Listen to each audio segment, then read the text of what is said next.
அதே bed ward 63 இருக்கேன். இப்போ என்னை பார்த்து ஆண்டவர் கேட்குறாரு, எத்தனை லட்சம் நன்றி சொல்ல போகிறேன். 16 இரவு அட்மிட் ஆகும்போது எல்லோரும் ஃபேமிலியில் மனைவி மகன்களை விட்டுட்டு போனாங்க. காலையில் வந்தாங்க ஆப்ரேஷனுக்காக.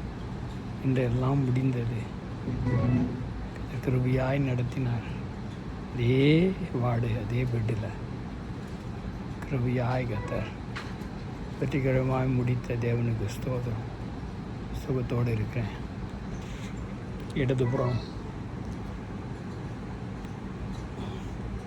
கால் எடுக்கும்படியாக ஒரு சகோதரரும் சுகர்னால், வலதுபுறம்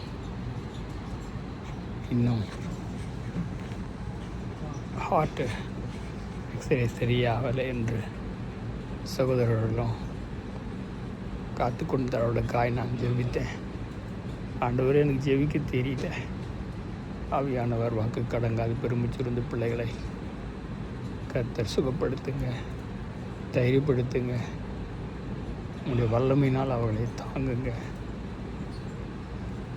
என்று ஜெபிக்கிறேன். இப்போது கூட அவர்களை ஆசீர்வதிங்க. எல்லாரும் உங்களுடைய வழியில் வரணும், உண்மை தெரிந்து கொள்ளணும்.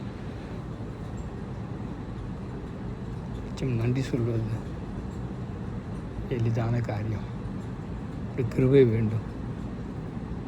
ஆவியானவரே உமக்கு இயேசுவின் நாமத்தில் பிதாவே, ஆமேன், ஆமேன்.